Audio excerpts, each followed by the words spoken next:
తెలుగుదేశము అదేవిధంగా జనసేన పొత్తులో ఉన్న నేపథ్యంలో బీజేపీకి సంబంధించినటువంటి పొత్తు కూడా దాదాపుగా ఫైనల్ అయింది. మొత్తం పొత్తుకు సంబంధించినటువంటి అంశం నరేంద్ర మోడీ, అమిత్ షా, జేపీ నడ్డా వీళ్ళు ఫైనల్ చేయాల్సింది. ఇది లాంఛనమే. సంక్రాంతి తర్వాత ముగ్గురు కలిసి పొత్తులో సంబంధించినటువంటి ప్రకటన చేస్తారు అనేటువంటిది ఇప్పటి వరకు ఉన్నటువంటి సమాచారం. అయితే ఇప్పుడు ఎవరికి ఎన్ని సీట్లు, ఒకవేళ పొత్తు పెట్టుకుంటే తెలుగుదేశానికి ఎన్ని సీట్లు, జనసేనకి ఎన్ని కావాలని డిమాండ్ చేస్తున్నారు, ఎన్ని ఇవ్వబోతున్నారు, బీజేపీ ఎన్ని డిమాండ్ చేస్తున్నారు, ఎన్ని సీట్లు బీజేపీకి ఇవ్వబోతున్నారు, దీనికి సంబంధించినటువంటి ఖచ్చితంగా ఆయా పార్టీల్లో జరుగుతున్నటువంటి చర్చ. ఇప్పుడు వరకు జరుగుతున్నటువంటి ఈ సీట్లకు సంబంధించినటువంటి వ్యవహారంలో ముగ్గురు పొత్తులోకి వెళతారు అనేటువంటిది దాదాపుగా ఫైనల్ అయిపోయింది. దాని గురించి పొత్తు గురించి ఇంకా ఫైనల్, ఇక సీట్లేదు. ఇప్పుడు ప్రధానంగా జనసేనకు ఎన్ని సీట్లు అడుగుతున్నారు, ఎన్ని సీట్లు ఇచ్చేదానికి అవకాశం ఉంది. ఈ సోషల్ మీడియాలో జరుగుతున్నటువంటి చర్చలో వాస్తవం ఎంత, ఇన్ని సీట్లు ఇస్తారు, అన్ని సీట్లు ఇస్తారు అనేటువంటి దాని మీద, అదేవిధంగా బీజేపీ ఎన్ని సీట్లు అడుగుతుంది, ఎన్ని సీట్లు ఇస్తారు, దీనికి సంబంధించినటువంటి వాస్తవాలు ఏమిటి అనేటువంటి అంశాల మీద కొంత పరిశీలిద్దాం. ఒకటి ఏమిటి అని అంటే, బీజేపీకి పొత్తులోకి వస్తే బీజేపీకి ఎన్ని సీట్లు ఇవ్వచ్చు తెలుగుదేశం పార్టీ. సోషల్ మీడియాలో జరుగుతున్నటువంటి చర్చ ఏమిటంటే 12 సీట్లు ఇవ్వచ్చు, అసెంబ్లీ సీట్లు, అవసరమైతే 2-3 పార్లమెంట్ స్థానాలు ఇవ్వచ్చు అనేటువంటి దాని మీద చర్చ. అయితే 2014లో తెలుగుదేశం, జనసేన అదేవిధంగా బీజేపీ పొత్తులో ఉండి జనసేన పోటీ చేయాలి. జనసేన పోటీ చేయకపోతే అప్పుడు బీజేపీకి జనసేన మద్దతు ఇచ్చింది. అప్పుడు బీజేపీకి తెలుగుదేశం ఇచ్చినటువంటి సీట్లు ఎన్ని? 15 అసెంబ్లీ స్థానాలు ఇచ్చారు. ఈ 15 అసెంబ్లీ స్థానాలకు సంబంధించినటువంటి విషయంలో వాళ్ళు పోటీ చేయటం, కొన్ని గెలవటం, మంత్రివర్గంలోకి వాళ్ళని 2 మంత్రులను కూడా తీసుకోవటం అనేటువంటిది కూడా జరిగినటువంటి అంశం. మరి ఇప్పుడు 2019లో విడిగా పోటీ చేసింది బీజేపీ. ఎన్నో ఓట్లు వచ్చిన వాళ్ళకి 0.86%. మరి వాళ్ళకి ఇప్పుడు ఉన్నటువంటి దాంట్లో ఎన్ని సీట్లు ఇస్తారు? 12 ఏమో ఇవ్వచ్చు, 10-12 ఇవ్వచ్చు అని సోషల్ మీడియాలో చర్చ జరుగుతుంది. అయితే బీజేపీకి సంబంధించినటువంటి రాష్ట్ర నాయకుడు విష్ణువర్ధన్ రెడ్డి ఒక ప్రకటన చేశాడు. అందరూ 10-12 సీట్లు ఇస్తారు బీజేపీకి అని ప్రచారం చేస్తున్నారు, ఇది కుట్ర, బీజేపీ యొక్క స్థాయిని తగ్గించేటువంటి విధంగా ఈ ప్రకటనలు చేస్తున్నారు. మేము బీజేపీ అనేటువంటిది రానున్నటువంటి ఎన్నికల్లో ఏ ప్రభుత్వం ఏర్పడాలి అనేటువంటి దాని మీద బీజేపీ క్రియాశీలకం కాబోతోంది అనేటువంటి విషయాన్ని విష్ణువర్ధన్ రెడ్డి ప్రకటించాడు. అంతటితో ఆగాడంటే లేదు, 75 అసెంబ్లీ స్థానాలు అదేవిధంగా 12 పార్లమెంటు స్థానాలని మేము అడుగుతాము, మేము తెలుగుదేశం పార్టీ నుంచి తీసుకుంటాము పొత్తుంటే అనేటువంటి విషయాన్ని. పొత్తు ఇంకా అధికారికంగా ప్రకటించలేదు కాబట్టి వీళ్ళు పొత్తుల మీద చెప్పడానికి లేదు కాబట్టి మేము 75 అసెంబ్లీ 12 ఎంపీ స్థానాలు అడుగుతామని. 75 పోటీ చేసేటువంటి దానికి అసలు బీజేపీ వాళ్ళకి అలాంటి క్యాండిడేట్లు ఉన్నారా? మొత్తం 0.86% ఓట్లు వచ్చినటువంటి వాళ్ళు, నోటాతో పోటీ పడ్డటువంటి వాళ్ళు ఇప్పుడు 75 అసెంబ్లీ స్థానాలు అంటే ఎవరన్నా నమ్మేటువంటి విషయమేనా? ఈ విషయంలో కొంత తెలుగుదేశం పార్టీ వాళ్ళకి చిర్రెత్తుకు వచ్చేటువంటి అంశమే ఇది ఎన్ని ఇస్తారు ఏమిటి అనేటువంటి దాని మీద వాస్తవమైనటువంటి స్థితి అయితే కొన్ని పార్లమెంటు స్థానాలను వీళ్ళకి పెంచేదానికి అవకాశం ఉండొచ్చు, అసెంబ్లీ మాత్రం 15కు మించి ఇవ్వకపోవచ్చు అనేటువంటిది ఒక చర్చ. పార్లమెంటు కూడా 2-3కు మించి ఇవ్వకపోవచ్చు అనేటువంటిది. ఒకవేళ పట్టుబడితే వాళ్ళు ఒకవేళ 5 వరకు ఎంపీ స్థానాలు ఇచ్చేదానికి అవకాశం ఉండొచ్చు అనేటువంటిది ఇప్పటి వరకు ఉన్నటువంటి ఒక సమాచారం. ఇది ఇంకా ఫైనల్ కావాల్సినటువంటి పరిస్థితి ఉంది బీజేపీ వైపు నుంచి. అయితే ఇక జనసేన వైపు నుంచి, జనసేనకి ఎన్ని సీట్లు ఇస్తారు, ఎన్ని సీట్లకు సంబంధించినటువంటి చర్చ జరుగుతుంది ఏంటి అని. జనసేన 60 నుంచి 70 స్థానాలు అడగబోతుంది అనేటువంటి దాని మీద పవన్ కళ్యాణ్ కసరత్తు చేస్తున్నారు. 60 నుంచి 70 స్థానాలు, ఒక 5 ఎంపీ స్థానాలు అడుగుతారు అనేటువంటి విధంగా కూడా జనసేనకు సంబంధించినటువంటి నాయకులు చెప్తున్నారు. అదేవిధంగా కాపు సంక్షేమ సేన అధ్యక్షుడు హరిరామ్ జోగయ్య కూడా ఒక లేఖ రాసినటువంటి విషయం తెలిసిందే. 64 సీట్లలో జనసేన పోటీ చేయాలి, ముఖ్యమంత్రి కూడా ఇవ్వాలి, పవన్ కళ్యాణ్కి సగం రెండున్నర సంవత్సరాల పవర్ షేరింగ్లో ఇలాంటివన్నీ కూడా రాశాడు. జనసేనకు సంబంధించినటువంటి కొంతమంది నాయకులు కూడా ఈ అంశాన్ని మాట్లాడుతున్నారు. మరి ఇలాంటి పరిస్థితుల్లో అసలు వాస్తవంగా జనసేనకి ఎన్ని సీట్లు రావచ్చు? 2014లో వాళ్ళు ఏం సీట్లు తీసుకోలేదు, మద్దతు ఇచ్చారు బీజేపీకి. బీజేపీ తెలుగుదేశం పొత్తులో ఉన్నాయి. 2019లో విడిగా పోటీ చేసింది జనసేన. ఎన్ని ఓట్లు వచ్చాయి వాళ్ళకి?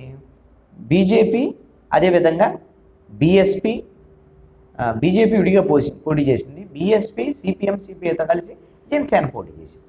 అలాంటి సందర్భంలో 6.5% ఓట్లు జనసేనకు వచ్చాయి. పవన్ కళ్యాణ్ 2 చోట్ల ఓడిపోయాడు, ఒక ఎమ్మెల్యే సీట్లు గెలిచారు.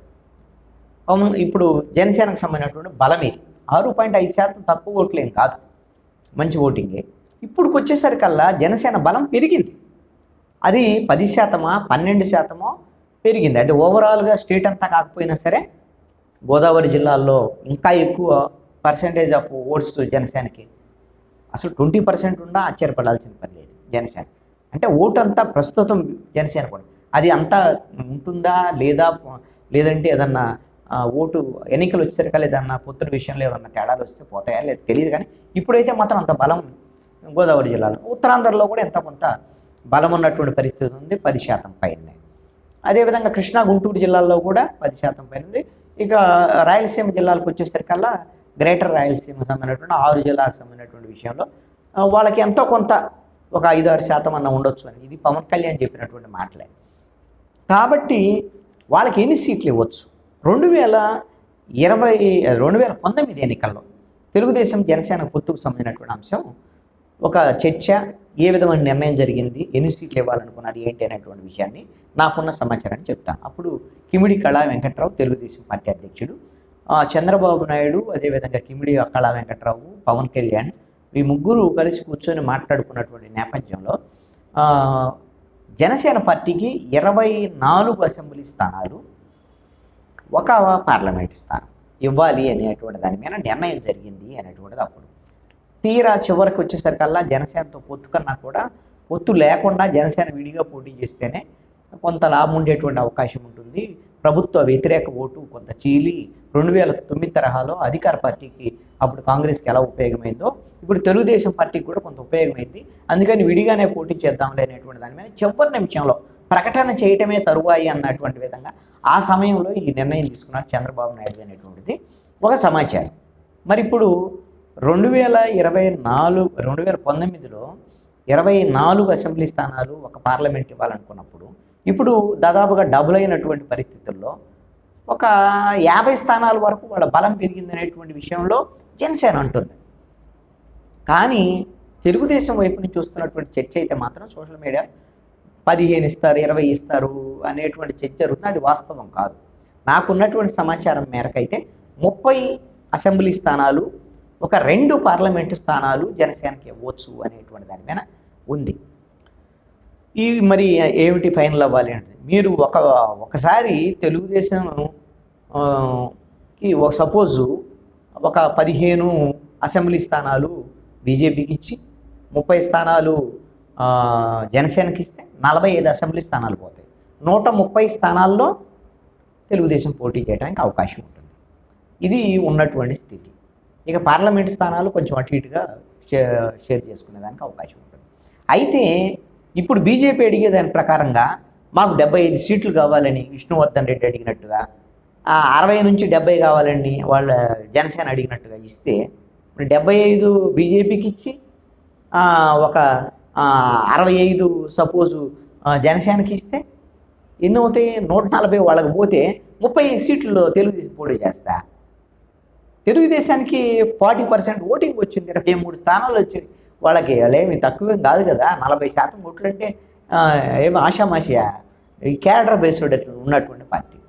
అంటే వీళ్ళు ఇష్టం వచ్చినట్టుగా వాళ్ళు ఏంటంటే తమ పార్టీ ఏమి తక్కువ అడగటం లేదు, తక్కువ మేమేమి ఒప్పుకోవటం లేదు అనేటువంటి విధంగా క్యాడర్ల విధమైనటువంటి మాటలు మాట్లాడటానికి చేస్తున్నారు. కానీ ఇప్పుడు ఉన్నటువంటి పరిస్థితుల్లో అయితే 175 స్థానాల్లో దాదాపుగా 50 స్థానాలకు మించి ఇద్దరికి తెలుగుదేశము 50 స్థానాలేమో బీజేపీ జనసేన కలిపి 50 అసెంబ్లీ స్థానాలు, ఒక 5 పార్లమెంట్ స్థానాలు ఇచ్చేదానికి అవకాశం ఉండొచ్చు అనేటువంటిది ఖచ్చితమైన సమాచారం మిగిలిన 125 స్థానాల్లో తెలుగుదేశం అసెంబ్లీ స్థానాల్లో పోటీ చేయటం, అదేవిధంగా ఒక 20 ఎంపీ స్థానాల్లో తెలుగుదేశం పోటీ చేసేటువంటి విధంగా ఒప్పందం జరిగేదానికి అవకాశం ఉండొచ్చు అనేటువంటిది చర్చ. ఎందుకోసం అంటే తెలుగుదేశం పార్టీలో జరుగుతున్న చర్చ ఏంటంటే, ఈ విధంగా జనసేన బీజేపీ మీద పూర్తిగా ఆధారపడితే వాళ్ళు మిత్రులైన అవ్వచ్చు, కానీ 100కు పైగా అంటే 88 మ్యాజిక్ ఫిగర్ ప్రభుత్వం, అంత 88కి పైగా తెలుగుదేశం సొంతంగా సంపాదించుకోవాలి